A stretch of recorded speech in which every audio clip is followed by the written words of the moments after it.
여호와께서 이르시되 내가 하려는 것을 아브라함에게 숨기겠느냐. 아브라함은 강대한 나라가 되고 천하 만민은 그로 말미암아 복을 받게 될 것이 아니냐. 아멘. 살아계신 하나님 감사합니다. 우리에게 하나도 숨김없이 날마다 말씀을 통해 하나님의 계획을 알려주시는 아버지 하나님 너무나 감사합니다.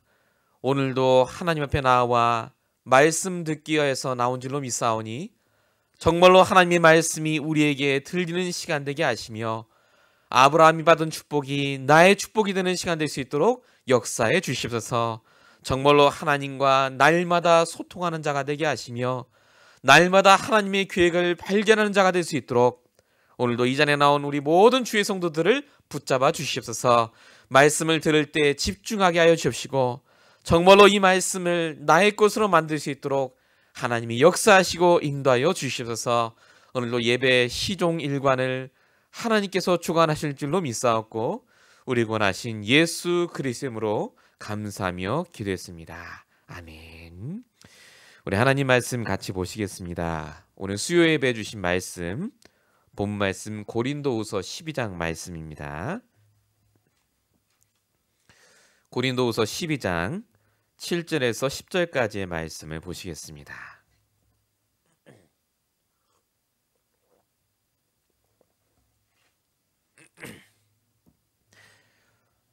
오늘 수요 예배를 위해 주신 본문 말씀 고린도후서 12장 7절에서 10절까지의 말씀을 우리 한 목소리로 천천히 합독하도록 하겠습니다. 우리 같이 말씀을 합독하겠습니다. 여러 계시를 받은 것이 지극히 크므로 너무 자만하지 않게 하시려고 내 육체의 가시 곧 사단의 사자를 주셨으니 이는 나를 쳐서 너무 자만하지 않게 하려 하심이라. 이것이 내게서 떠나가게 하기 위하여 내가 3번 주께 간구하였더니 나에게 이르시기를 내 은혜가 내게 족하도다. 이는 내 능력이 약한 데서 온전하여 짐이라 하신지라. 그러므로 도리어 크게 기뻐함으로 나의 여러 약한 것들에 대하여 자랑하리니 이는 그리스도의 능력이 내게 머물게 하려 함이라. 그러므로 내가 그리스도를 위하여 약한 것들과 능력과 궁핍과 박해와 곤고를 기뻐하노니 이는 내가 약한 그때에 강함이라. 아멘. 오늘 수요 예배를 위해 주신 말씀의 제목은 하나님과 소통하는 비밀입니다. 우리 이번 주 주셨던 강단의 말씀을 연결해서 말씀을 같이 생각하시면 좋을 것 같습니다. 내가 어찌 숨기겠느냐. 아브라함에게 하나님이 주셨던 말씀이었죠. 하나님께서는 우리에게 숨기지 않고 다 지금도 알려주고 계십니다. 강단의 말씀을 통해서 오늘 내가 붙잡은 말씀을 통해서 여러분이 오늘 지냈던 하루의 삶을 통해서 하나님은 하나님의 계획을 분명히 다 알려주셨습니다. 근데 우리는요, 그 계획을 100% 발견하지 못할 때가 많습니다. 시대적인 전도자 바울도요, 하나님의 계획을 다 발견 못했던 것 같습니다. 자신에게 썼던 사단의 가시를 없애달라고 기도했단 말이죠. 그것도 3번이나. 몸 안에 있는지 몸 밖에 있는지 모를 정도로 열심히 기도했습니다. 나중에 그것이 하나님이 내게 주신 은혜라는 게 깨달아지기까지 아마 사도 바울도 많은 부분 고민하고 기도했던 것 같습니다. 아브라함도요, 처음부터 하나님 계획을 알지 못했습니다. 아브라함도 수없이 말씀을 들었지만 사실은 말씀을 붙잡은 게 아니라요, 자기의 동기를 붙잡고 말씀을 들었습니다. 그래서 하나님과 통할 수가 없었습니다. 주일날 똑같이 나와서 말씀을 듣는데요, 어떤 분은 진짜 말씀을 붙잡으세요. 근데 어떤 사람은 말씀을 듣긴 들어도 내 안에 동기를 붙잡고 말씀을 듣습니다. 그러니까 말씀이 말씀으로 안 들립니다. 말씀 그 자체의 하나님의 능력을 전혀 모르시게 되죠. 그래서 하나님과 소통할 수 없게 됩니다. 말씀을 말씀으로 붙잡는다는 말은 다른 말이 아닙니다. 말씀을 통해서 나를 발견하게 되는 게 진짜 말씀 붙잡은 겁니다. 하나님이 만드신 나. 여러분이 말씀을 들을 때 제일 먼저 보셔야 될 게 뭐냐? 나입니다. 왜 나에게 이 말씀 주시는 것부터 확인하셔야 돼요. 내가 그 부분이 안 되니까요. 내가 그 부분에 불신앙이 있으니까요. 정말로 저와 여러분이 하나님 주시는 말씀을 통해서 나의 상태부터 점검하셔야 됩니다. 이걸 가리켜서 말씀을 붙잡았다라고 합니다.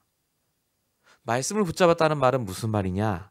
말씀을 통해서 내게 주신 응답을 확인하는 겁니다. 하나님이 내게 주신 것. 여러분에게 지금 주신 것들이 응답입니다. 그게 말씀을 통해서만 확인이 돼요. 이걸 가리켜서 나의 말씀을 붙잡았다고 합니다.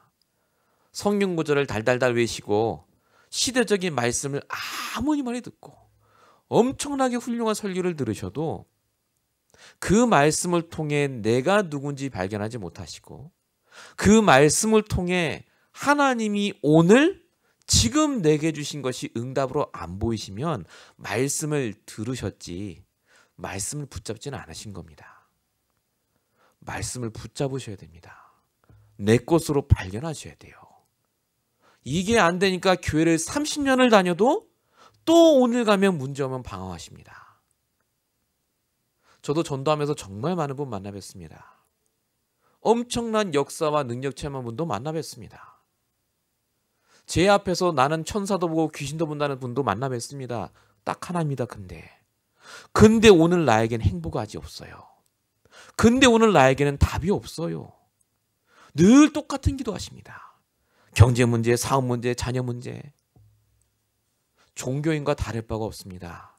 무슨 말이냐? 말씀이 없다는 말입니다. 오늘 여러분이 하나님과 소통하시기 바랍니다. 말씀을 통해 나부터 보세요. 하나님이 만드신 나부터 회복하셔야 돼요. 말씀을 통해서 하나님이 내게 주신 것이 응답이구나가 깨달아질 정도로 말씀 들으셔야 돼요. 그래야 여러분이 말씀을 붙잡을 때 오는 세 번째 답이 보입니다. 하나님이 내게 주신 현장. 내가 있는 그곳이 바로 하나님의 계획이 있는 현장이구나가 깨달아집니다. 내가 우연히 그 마켓을 들어가고 그 사람을 만나고 지금 그 집에 사시는 게 아니란 말입니다. 진짜 나의 말씀 붙잡으시면요. 그래서 나에 대한 계획, 내게 지금 주신 문제에 대한 계획, 내가 있는 장소에 대한 하나님 계획이 보이는 게 당연합니다. 그래서 신앙생활 하면 할수록 흔들리지 않는 게 정상입니다. 신앙생활 하면 할수록 날마다 내가 복음 듣는 것이 너무 귀하고 소중하고 예배 오는 게 너무너무 자연스러워지는 게 당연합니다. 근데 지금요, 많은 분들이 거꾸로 하고 계십니다. 예배 오는 게 힘들어요. 말씀 듣는 것 자체가 너무 고단합니다. 기도하는 목적도 다 내 동기 갖고 기도하세요. 하나님과 소통한 적이 없다는 말입니다. 말씀을 그렇게 들었는데요. 진짜 하나님이 나에게 주시는 말씀을 들은 게 아니라 내가 갖고 있는 동기 해결하려는 그 말씀만 들으시니까요. 기가 막힌 성경 구절 많이 하세요. 근데 싹 다 들어보면요. 다 어떤 말씀들이냐. 내가 반드시 응답하겠다. 내가 반드시 역사하겠다. 이런 말씀들이에요. 역사 안 하십니다. 그렇게 예수님이 말씀하시기 전에 했던 것들을 보셔야 돼요. 성경을. 상태가 안 바뀌면요. 응답을 주셔도 응답으로 못 느낍니다. 저와 여러분이 그래서 오늘 정말로 하나님께서 나에게 숨기지 않고 나를 부르셔서 완벽한 구원의 계획 속에 있게 하시는구나가 깨달아 주셔야 됩니다. 여러분 주변의 재앙과 문제를 해결할 분은 바로 저와 여러분밖에 없습니다. 그것 때문에 하나님이 정말로 원하는 기도를 하길 원하십니다. 그게 뭐죠? 강단 말씀 아닙니까? 하나님과 소통하셔야 됩니다. 하나님의 말씀이 진짜 나에게 들려셔야 돼요. 나의 말씀 붙잡으면 아까 말씀드린 세 가지 꼭 확인하셔야 됩니다. 자, 그러면 제가 성경을 갖고 하나님과 소통한 사람들을 한 명 한 명 말씀을 드리도록 하겠습니다. 본론입니다. 하나님과 소통한 사람은요, 말씀을 믿었습니다. 이것부터 회복되셔야 됩니다. 말씀을 믿었다는 말을 오해하시면 안 됩니다. 아, 우리도 말씀 믿죠. 말씀을 나의 말씀으로 언약으로 믿었다는 말입니다. 약속으로요. 창세기 12장 2절. 여러분 아시죠? 내가 너로 큰 민족을 이루고 창대하게 하리니 너는 복의 근원이 될지라. 아브라함이 말씀을 들었습니다. 아멘 했습니다. 근데 약속으로 붙잡지는 않았습니다. 왜냐하면 아브라함이 기근이 왔을 때부터 도망가기 시작했거든요. 진짜 하나님 약속으로 믿었다면요, 아브라함은 그 자리에 있어야 됩니다. 근데 그렇게 할 수 있는 상태도 아니었고요. 또 말씀을 약속으로 붙잡지 않았기 때문에 내가 누군지를 발견하지 못했습니다. 아까 제가 말씀드린 부분입니다. 하나님이 만드신 나가 누군지 몰랐어요. 그러니까 내가 노력을 해야 돼요. 기근 오면 내려가야 되고, 아내 뺏길 것 같으면 내가 죽는 심령이라도 해야 되고요. 계속해서 그 속에 있었습니다. 근데 아브라함이 어느 날 발견했어요. 진짜 내 말씀 붙잡았습니다. 하나님이 만드신 나, 하나님이 주신 이삭, 누군지 알았어요. 그러니까 창세기 22장 7절에 이삭이 모리아산으로 끌려갑니다. 불과 나무는 있는데 번제할 어린 양 어디 있습니까? 물어보니까 아브라함이 8절에 얘기합니다. 번제할 어린 양은 하나님께서 친히 준비하실 것이다. 알고 있었습니다. 하나님이 내게 주신 것, 그것이 응답이라는 것을 100% 믿었어요. 히브리서 11장 19절에 보니까 이삭을 죽은 자 가운데서 살리실 줄 생각했다라고 적혀 있는데요. 19절에 그렇게 생각한 이유가 18절에 적혀 있습니다. 왜 그렇게 생각했습니까? 그에게 말씀하시기를 내 자손이라 칭할 자는 이삭으로 말미암으리라 하셨다. 말씀을 언약으로 붙잡았어요. 그걸 하나님이 보시고 의인으로 여기신 겁니다. 아브라함이 말씀을 내 말씀으로 100% 붙잡았습니다. 말씀을 약속으로 붙잡았어요. 내가 누군지 발견했습니다. 내게 주신 이삭이 누군지도 발견했어요. 내가 가는 현장에 하나님 계획도 발견했습니다. 자, 출애굽기 3장 12절입니다. 모세입니다. 모세는요, 자기 자신을 너무나 잘 알고 있었습니다. 근데 하나님 만드신 내가 아니라 내가 볼 때 납니다. 그게 출애굽기 3장 11절에 써 있습니다. 내가 누구이기에 바로에게 가며 이스라엘 자손을 인도하여 내리까. 나를 정확히 봤어요. 현실적으로 나이가 80이죠. 리더한 경험도 없습니다. 바로 만나러 가면 바로 잡혀서 죽습니다. 제대로 왔습니다, 나를. 근데 그때 하나님이 주신 말씀이 3장 12절에 써 있습니다. 네가 누구냐에 대한 답을 하나님이 주셨어요. 뭐라고 하셨습니까? 하나님이 이르시되 내가 반드시 너와 함께 있으리라. 모세가 다 알았어요. 내가 누군지. 내 장단점 다 압니다. 딱 하나 놓쳤어요. 80년 동안 한 번도 떠나지 않은 하나님을 놓쳤습니다. 말씀으로 내가 하나님과 함께 한다는 걸 알면 끝나는데 이 모세가 아직도 내가 누군지를 몰랐습니다. 출애굽기 4장 1절. 그러나 그들이 나를 믿지 않고 내 말을 듣지 않을 겁니다. 하나님이 그래서 지팡이도 주고 아론도 주고 다 가겠다고 했는데도 출애굽기 4장 24절에 보니까 하나님이 아브라함을 죽이려고 합니다. 그때 십보라가 피난하면서 아들에게 할례를 행하죠. 언약을 새깁니다, 몸에. 그때서야 비로소 아브라함이 바뀝니다. 하나님이 나에게 주신 것, 하나님이 만드신 나, 드디어 하나님 말씀이 들리기 시작해요. 내가 너와 함께 하겠다고요. 여러분 속지 마십시오.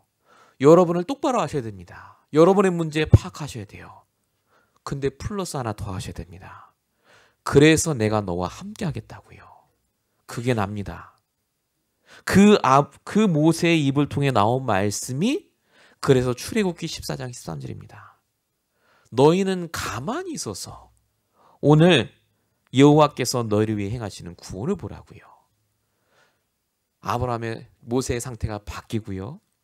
모세가 하나님과 통하기 시작하니까요. 함께함이 믿어진 거죠. 그러니까 내가 누군지 아는 겁니다. 한 명이 하나님과 소통하니까요. 이스라엘 100만이 넘는 사람이 다 살았습니다. 한 명만 소통해도.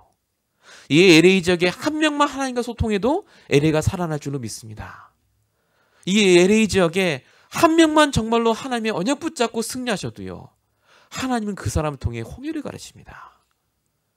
반드시 여러분이 말씀을 통해 하나님과 소통하셔야 돼요. 사무엘상 3장 19절은요.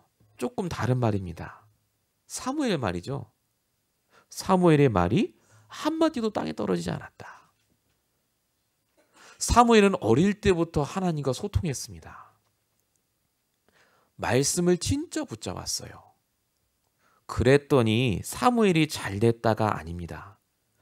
사무엘이 붙잡은 말씀을 엘리 제사장에게 전달하고요. 왕들에게 전달하고 그 사무엘이 나중에 사울도 일으키고 다윗 왕도 일으킵니다. 진짜 내가 말씀 붙잡고 있지 않습니까? 하나님과 소통하면요. 나를 통해 하나님이 많은 사람에게 답을 주는 자리에 있게 하십니다. 저와 여러분이 말씀으로 소통만 하면요. 그래서 보여요.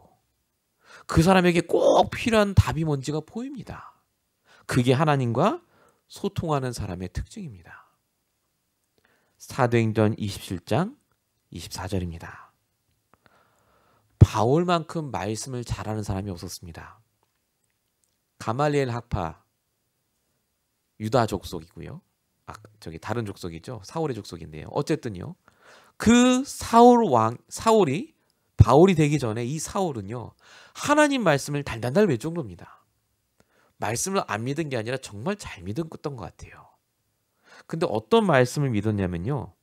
율법적인 말씀을 믿었습니다. 인간응보입니다.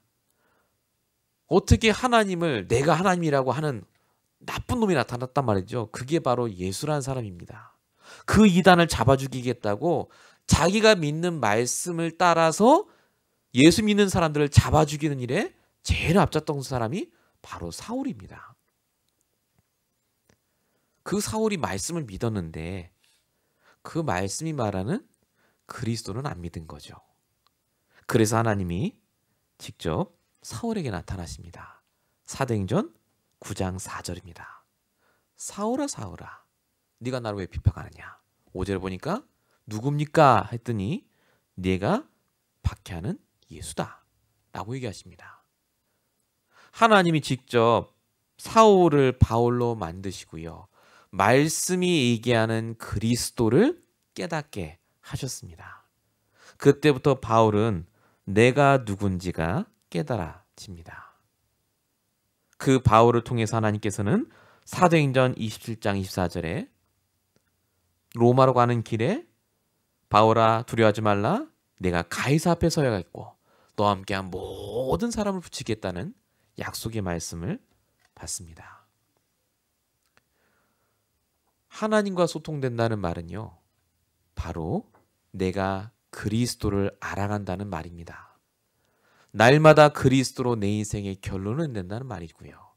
그 그리스도가 나의 그리스도가 되고 내게 주신 것의 그리스도가 되고 내가 있는 현장의 주인이 그리스도로 바뀌는 것. 그게 말씀을 붙잡은 사람이고요. 그게 하나님과 소통되는 사람입니다. 이번 주 강단 말씀은 소통입니다. 소통의 뜻은 커뮤니케이션이죠. 하나님의 말씀을 들으셨다면 여러분이 하나님께 리스판스를 하셔야 됩니다. 여러분 리액션이 있으셔야 돼요. 말씀을 들으셨다면요. 반드시 그 속에 하나님 말씀을 붙잡으시고 응답받으시기 바랍니다. 여러분 생각을 바꾸셔야 됩니다. 하나님은 여러분과 소통하길 원하세요. 그래서 정말로 여러분 이번 한 주간 동안 하나님이 원하는 그 자리에 있으시길 바랍니다. 자, 이렇게 소통이 중요합니다. 하나님과 소통했던 사람들, 진짜 나의 말씀 붙잡은 사람은요, 안 되는 와중에서도 될 수밖에 없는 자리로 다 갔습니다. 자, 근데 이 사람들은 그러면 어떻게 했길래 이렇게 됐겠습니까? 그 비밀이 있습니다. 하나님과 소통하는 비밀.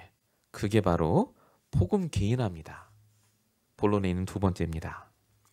결국은 혼자 있을 때 여러분이 하나님과 소통하는 비밀이 있으셔야 됩니다. 예배할 때 여러분이 말씀을 듣습니다. 하나님의 음성을 들으시죠. 근데 중요한 건 이 교회 밖을 나갔을 때부터가 중요합니다.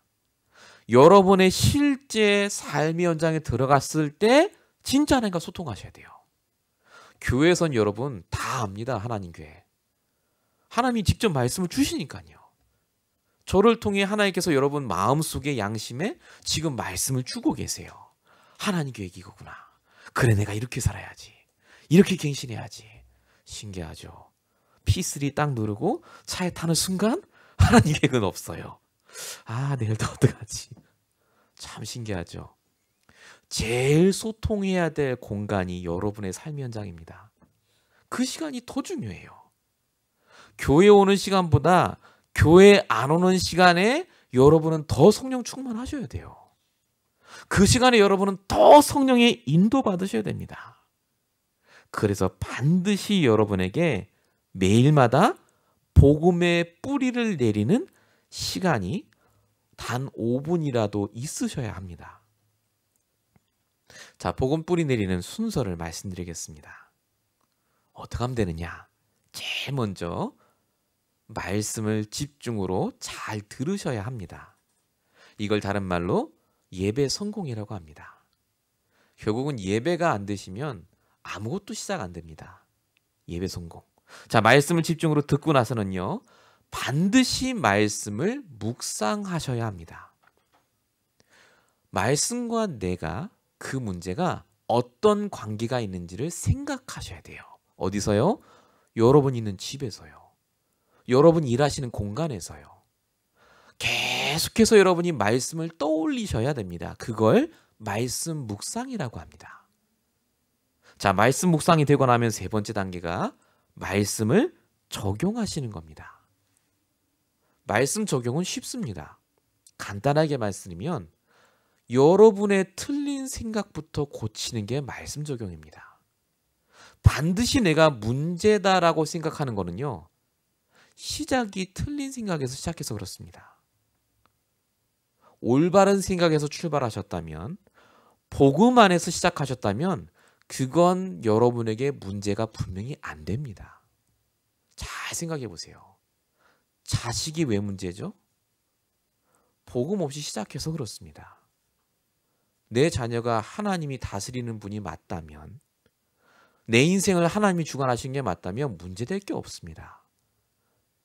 뭘 놓쳤죠? 말씀을 놓쳤고, 말씀을 묵상한 적이 없고, 말씀을 적용한 적이 없어서 그렇습니다. 이 세 가지가 되면 반드시 말씀이 확인이 됩니다. 말씀 확인. 이걸 다른 말로 응답이라고 합니다. 응답은 말씀을 확인하는 게 응답입니다.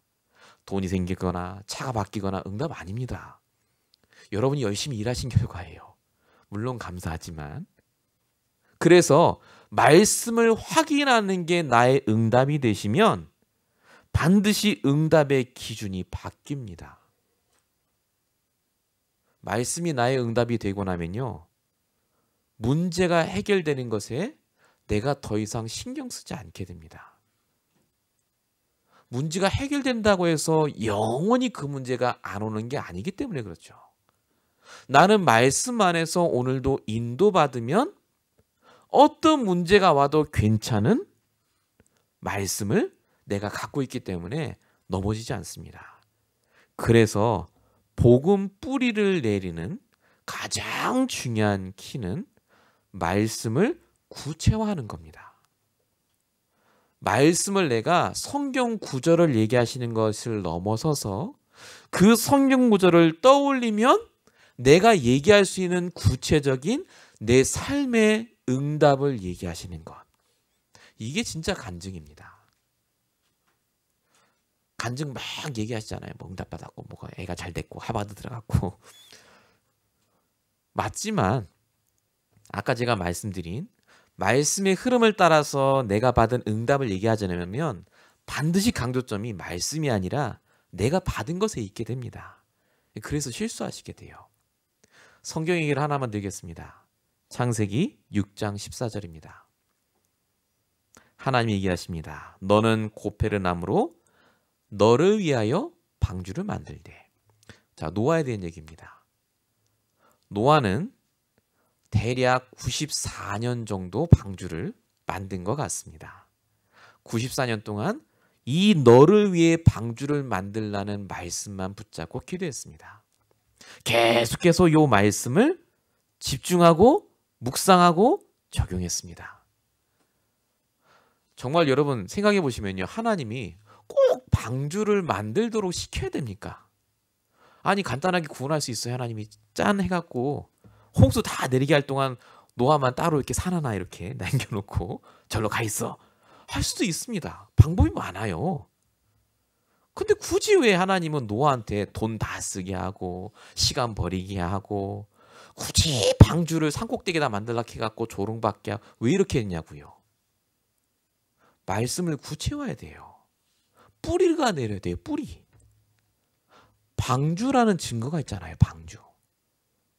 너는 방주를 만들라는 그 말씀이 실제 방주로 나타나지 않았습니까? 여러분에게 말씀이 실제로 내가 말할 수 있는 증거로 오늘도 주셨다니까요. 오늘도. 그게 여러분이 복음의 뿌리를 내리는 가장 중요한 시작입니다.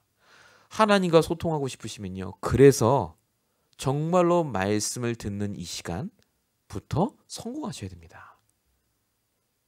여러분이 말씀을 통해서요. 내 것으로 구체화하셔야 됩니다.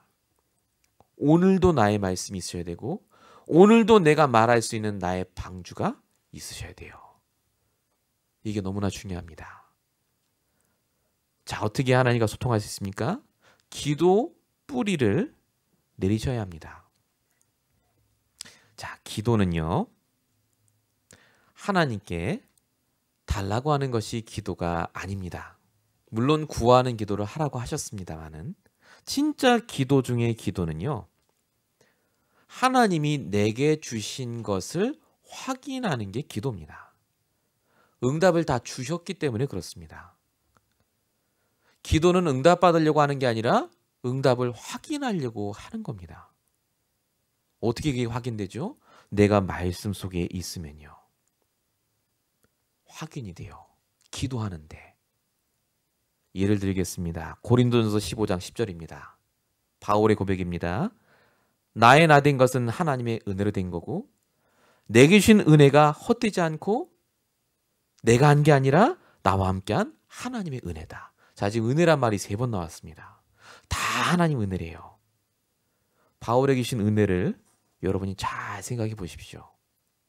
어떤 은혜를 하나님이 주셨느냐.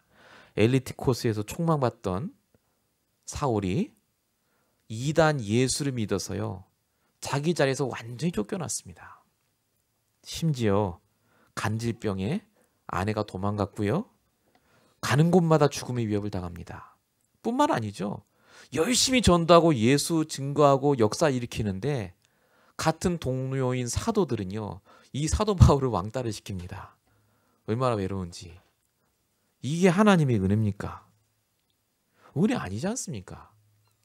근데 사도 바울이 아까 말씀드린 대로 내게 주신 말씀을 붙잡고 기도하기 시작했습니다.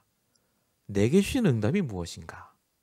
내가 쫓겨다니고 위협을 당하고 핍박을 당한 것이 하나님이 내게 주신 은혜고 그게 응답이구나 라고 깨달아지게 됐습니다. 근데 이 모든 것이 딱 하나를 위한 겁니다. 그게 사도행전 9장 15절이죠. 이 사람은 내 이름을 이방인과 임금들에게 전하기에 택한 나의 그릇이라. 바울 외에는 할 수가 없어요, 이 일을. 그래서 하나님이 나를 부르셨구나가 보입니다. 그러니까 핍박받는 게 응답으로 보이고 내가 힘든 것이 하나님의 은혜로 보이게 되는 겁니다. 바울은 기도할 때마다 그래서 낫게 해주세요, 주세요, 주세요라는 기도를 한 게 아니라요. 하나님의 은혜에 감사한다는 기도를 계속해서 할 수 있었습니다. 하나님과 소통이 되면 그래서요, 기도가 달라집니다. 정말로 내가 기도하기 시작하면은요, 하나님이 내게 주신 은혜를 얘기하다가 시간 다 가시게 돼 있습니다. 저는 그런 경험이 몇 번 있거든요. 매번 제가 할 때마다 그런 건 아니고, 저도 언제 그러느냐, 예전에 떠올려 보면 기도원 가서 막 은혜 받고 있을 때 너무너무 감사할 때가 있어요. 가끔 있어요. 그때는요, 제가 뭘 달라는 기도 안 합니다. 하나님이 내게 주신 것들이 막 깨달아지고 은혜가 되니까요, 너무 감사한 거 있죠. 하나님 정말 감사하고 내가 구원받은 게. 근데요, 제가 요즘 들어서 느끼는 게 뭐냐면요, 참 제가 그런 기도를 많이 못한다는 생각이 들어요. 여러분은 최근 내에 내가 구원받은 게 너무 감사합니다 하나님이라고 기도한 적이 있습니까? 없어요, 사실은. 구원은 내가 당연히 받은 거고 내 실력으로. 근데 그게 아니지 않습니까? 그만큼 우리가요, 말씀 속에 하나님의 응답 속에 하나님과 소통하는 축복을 누리지 못하면요, 우리의 기도조차도 사실은요, 다시 예전으로 돌아갑니다. 그래서 우리가 이 축복을 꼭 누리셔야 되고요. 세 번째가 전도의 뿌리를 내리는 시간이 있으셔야 됩니다. 전도라는 말은 한 개인에게 답을 주는 것이 전도입니다. 그리고 그 사람의 주인이 바뀌는 게 전도입니다. 그래서 저와 여러분이요, 이 모든 것을 하기 위해서는 반드시 전도의 뿌리를 내리는 것이 중요한데요. 그 사람을 내가 보시면서 정말로 나에게 답이 있을 때는요, 이 고백을 하실 수가 있게 됩니다. 다른 건 모르겠는데 당신이 나처럼 되기를 원한다 라고 얘기할 수가 있게 됩니다. 내가 진짜 말씀 있고 기도가 되어지면요, 절대로 안 부러워요. 누구에게도 꿀리지 않고요, 내게 있는 이 그리스도가 당신에게도 있었으면 좋겠다 라고 얘기하게 됩니다. 이게 전도의 뿌리죠. 그렇게 얘기했던 사람이 사도행전 26장 29절에 써있는 사도 바울의 고백입니다. 사도 바울이 로마로 가기 전에 마지막으로 유대 총독이었던 아그리빠 왕에게 끌려갑니다. 쇠사슬을 차고요. 근데 아그리빠 왕에게 가서 너 이제 얘기해보라 하니까 복음을 얘기해요. 막 얘기합니다. 그리고 여기서 마지막에 얘기한 게 뭐냐면, 당신뿐 아니라 내 말을 듣는 모든 사람도 다 이렇게 내가 결박된 거 외에는 나와 같이 되기를 원합니다 라고 고백합니다. 그만큼 바울은요, 자기가 가진 복음에 대한 확신이 있었습니다. 하나님과 소통이 되니까요, 내가 지금 병들고 결박돼 있고 돈이 없고 힘든 게 문제가 아니라 당신이 나처럼 되는 게 최고 축복이다라는 걸 자신 있게 말할 수 있는 상태로 바뀌었습니다. 아브라함이 세천사가 왔을 때 뛰어가서 맞이하지 않습니까? 바로 이 상태입니다. 아무것도 거리낄 게 없습니다. 당신이 나처럼 되는 게 최고 축복이다. 내가 가진 답을 당신이 꼭 알았으면 좋겠다. 여러분도 이 축복을 꼭 누리시기 바랍니다. 당신이 나처럼 되기를 나도 원한다. 그래서 사람들을 쳐다보실 때요, 정말로 내가 하나님과 소통하시게 되면 반드시 이 축복을 누리시게 됩니다. 정말로 사람을 쳐다보면서 이런저런 생각을 하시겠습니다만요, 아, 저 사람이 내가 알고 있는 복음을 알고 있었다면 어떻게 됐을까? 여러분, 이번 주에 라스베가스에서 총격 사건이 있었습니다. 59명이 죽으시고 500명이 넘는 분이 총을 맞으셨다. 뭐 여러 가지 뉴스들이 계속 나오고 있습니다. 우리랑 관계없는 얘기인 것 같습니다. 근데 저희 아이가 다니는 초등학교예요. 그 문자 메시지가 왔어요. 음성 메시지하고 그날 사건 벌어진 날이요. 교장 선생님이 이제 쭉 얘기를 해주시는데 저희 아이가 다니는 학교의 학부형 중에 한 분이 남자분인데 이분이 아마 아이를 그 학교에 보내셔서 굉장히 많은 일들을 하셨나 봐요. 그 학교를 위해서. 굉장히 성실하시고. 근데 그분이 이제 아마 휴가를 받았는지 하필 그때 이제 라스베가스를 놀러 가셨는데 그 자리에 있으셨나 봐요. 그래서 거기서 총을 맞으시고 돌아가셨어요. 바로 거기서. 그래서 아이들한테 이런 그 충격적인 일을 잘 설명해 주라는 내용의 이제 문자를 받았어요. 제가 그 얘기를 듣는데요. 우리 아이가 다니는 학교의 학부형이에요. 저도 아이를 아침에 데려다 주는데요. 제가 그분을 만났을 수도 있겠다는 생각이 들어요. 근데 그분이 다니는 그 학교의 그 아이들은요. 하루아침에 아빠를 잃은 거 아닙니까? 그 부인도 마찬가지고요. 제가 생각이 드는 겁니다.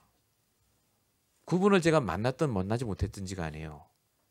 정말로 그 사람이 복음을 알고 돌아가셨을까? 정말로 그 사람이 모르고 있었던 게 더 많았을 텐데 우리가 언제 하나님 부르시면 가야 되는데 정말로 내 옆에 있는 사람에게 내가 전달할 수 있는 답이 있고 그 시간표가 있다면 전달해야 되지 않는가? 정말 재앙과 문제의 세상에 살고 있거든요. 언제 어느 순간 우리가 어떻게 될지 모르는데 우리가 하나님과 소통하면요. 그래서 오늘을 소중하게 여기시게 됩니다. 오늘 내가 만나는 사람이 마지막일 수도 있어요. 사실은. 오늘 내가 보는 그 사람이요. 복음을 들을 수 있는 마지막 시간표일 수도 있습니다. 제가 예전에 말씀드렸는지 모르겠는데요. 마켓에서 제가 왔다 갔다 하면서 전도지를 몇 번 준 분이 계세요. 여자분이요. 얼굴이 너무 어둡길래 제가 전도지 드리면서 한번 제가 이제 그때 전도사 때였는데요. 나중에 시간 되시면 꼭 만나뵀으면 좋겠다라고 이제 지나가면서 얘기했어요. 오래전 얘기죠. 근데 이분이 그러면 좋겠다고 자기도 교회를 다니긴 하는데 너무너무 힘들고 요즘 제가 전사라고 하니까 여기 자주 오시냐 해서 이제 만나뵙기로 했는데요. 그리고 이제 갔단 말이죠. 다음 날인가 갔는데 그분이 없어요. 어디 갔냐 물어봤더니 이제 돌아가셨어요. 교통사고로. 제가 만약에 그때 그런 얘기를 했을 때 바로 시간을 내서 전달했으면 어땠을까라는 생각을 제가 해본 적이 있거든요. 제가 그런 경험이 몇 번 있어요. 사실은. 여러분이 정말로 오늘을 그래서 소중히 여기셔야 됩니다. 오늘 내가 하나님과 소통하는 것이요. 그 무엇보다 중요합니다. 세 번째입니다. 그래서 여러분이요. 정말로 오늘을 살리는 소통이 시작되셔야 됩니다. 하나님은 여러분에게요. 오늘 최고의 기회를 주세요. 오늘. 무슨 말이냐면 사도행전 16장 13절에 보니까 바울이 안식일에 기도할 곳이 있는가 하여 가다가 귀신 들린 여자를 만나고요. 그렇게 됩니다. 근데 바울이 자기의 기도처를 가서 하나님과 소통하다 보니까 만난 사람이 귀신 들린 여자입니다. 기도하러 가다가요. 그냥 귀신 들린 여자를 만났구나라고 할 수 있지만 하나님과 소통하는 상태 속에 있으니까 이 여자를 통해서 하나님이 하실 계획이겠구나가 깨달아진 겁니다. 여러분 아시겠지만요. 이 여자가 3일 밤낮을 쫓아다닙니다. 근데 거기에 하나님 계획을 발견하고 바울이 안 넘어갑니다. 귀신을 쫓아내니까 바울이 결국 그것 때문에 감옥에 가죠. 간수장이 영접하고 그 간수장의 가족까지 다 영접하는 사건이 바로 그때 벌어집니다. 최고의 기회. 바울은 목사님이셨지 않습니까? 전도자이기 때문에 그 기회를 살려서 어마어마한 문이 열렸습니다. 만약에 경제인이라면요. 어떤 응답으로 벌어지겠습니까? 하나님이 여러분에게 최고의 기회를 주십니다. 소통하면요. 최고의 기회가 뭐냐면요. 결국은 만남입니다. 바울은 그 만남을 통해 제자를 만났고요. 만약에 경제인이라면 평생 잊지 못할 사람을 만난 거겠죠. 그 사람을 위해서 생을 걸고 봉사하시겠죠. 그만큼 저와 여러분이 하나님과 소통하는 걸 하나님이 기다리고 계시고 하나님과 소통하면 제일 먼저 주시는 응답이 바로 만남의 축복입니다. 계획이 있습니다. 모든 만남에 하나님 계획이 있습니다. 반드시 이 계획을 놓치지 마셔야 돼요. 최고의 기회. 두 번째입니다. 여러분의 오늘을 살릴 기회를 놓치지 마셔야 됩니다. 하나님과 소통하면요, 반드시 오늘의 말씀, 오늘의 기도, 오늘의 전도를 두고 여러분이 기도하시게 됩니다. 에베소서 6장 18절입니다. 기도와 간구를 하되 성령 안에서 기도하라. 이렇게 적혀 있습니다. 성령 안에서 기도하라는 말이 바로 오늘의 말씀을 붙잡고 기도하라는 말입니다. 깨어 구하기를 항상 힘쓰며 내가 구해야 될 오늘의 기도 제목, 그리고 여러 성도를 위해 구하라. 나에게 허락하신 사람들을 두고 기도하라는 말이겠죠. 그래서 저와 여러분이 정말로 말씀, 기도, 전도 속에 하나님과 소통하면요, 내가 기도해야 될 제목과 사람이 반드시 보이게 되어 있습니다. 세 번째입니다. 오늘 본문에 대한 얘기인데요. 하나님은 그래서 여러분과 소통하셔서요, 가장 뭐 하길 원하시느냐면요, 여러분의 연약함을 살리길 원하십니다. 자, 오늘 본문 말씀입니다. 고린도후서 12장 읽으셨는데요. 하나님과 소통을 하고 있던 바울의 고백입니다. 거기 12장을 쭉 읽으시면 알겠지만요, 몸 안에 있는지 몸 밖에 있는지 모를 정도로 엄청난 영적 체험을 합니다. 그런데 자기에게 하나님이 사단의 가시를 허락하셨다. 복음운동에 분명히 걸림돌이 됩니다. 그 연약함이 있으면 안 돼요. 열심히 전도운동 해야 되는데요. 그래서 바울이 3번이나 기도했다라고 적혀 있습니다. 거기에 대한 하나님의 답변이 9절이죠. 내 은혜가 내게 족하다. 내 능력이 약한 데서 온전해진다라고 적혀 있습니다. 자, 바울이 기도한 거는요, 내 연약함을 없애주세요입니다. 내가 가진 문제를 해결해 주세요입니다. 저와 여러분은 어떻습니까? 내 연약함이 없었으면 좋은 거 아닙니까? 그 상처를 내가 안 받았으면 좋겠다 하지 않습니까? 그게 우리의 기도입니다. 바울과 똑같은 기도를 우리도 합니다. 내 가시니까요. 늘 나를 찌르니까요. 그 가시 없었으면 나는 하나님을 더 잘 믿을 수 있을 것 같아요. 근데 하나님의 대답은 그게 아닙니다. 뭐라고 하셨습니까? 10절에 하나님께서 바울에게 말씀으로 얘기하십니다. 그리스도를 위하여 약한 것들과 능력, 궁핍, 박해, 공고를 기뻐하노니 이는 내가 약한 그때에 강함이라. 그 연약함을 없애주는 게 하나님 계획이 아니라요, 그리스도를 위하여 하나님은 그 연약함을 살리십니다. 내 연약함이 드러나게 하세요. 내 가시를 안 없애시고 놔두십니다. 왜냐하면 그 연약함이 결국 하나님의 말씀을 듣는데 사용되기 때문에 그렇습니다. 그래서 저와 여러분이 내 문제를 없애달라고 기도하시는 게 아니라요, 내 문제가 하나님의 말씀을 듣는 쪽으로 사용될 수 있도록, 내 연약함이 치유되고 살아나서 나와 똑같은 연약함을 가진 사람을 살리는 데 쓰임받을 수 있도록 기도하셔야 됩니다. 그래서 우리의 연약함은 연약함이 아니라요, 하나님과 소통되면 가장 중요하게 체험되는 최고의 축복이자 기회입니다. 여러분이 가진 상처와 연약함은 그래서 살아나야 됩니다. 나쁜 쪽으로 살아나는 게 아니라요, 복음 안에서 살아나면 그게 전부 나에게 유익으로 다가옵니다. 그게 하나님과 소통하는 자의 축복인 줄로 믿습니다. 저와 여러분이 이 자리까지 인도함까지요, 그래서 하나님께서는 늘 말씀을 통해서 인도하시고 앞으로도 우리와 함께 하시고요, 우리의 연약함을 통해서 이 땅의 사람들을 살리실 줄로 믿습니다. 결론입니다. 3가지 믿음이 꼭 필요하십니다. 말씀 성취에 대한 믿음을 꼭 가지시기 바랍니다. 아까 제가 첫 번째 말씀드린 부분입니다. 하나님과 소통이 되면 말씀으로 나를 보고요, 내게 주신 것을 보고요, 내 현장을 보시게 됩니다. 반드시 말씀으로 보셔야 됩니다.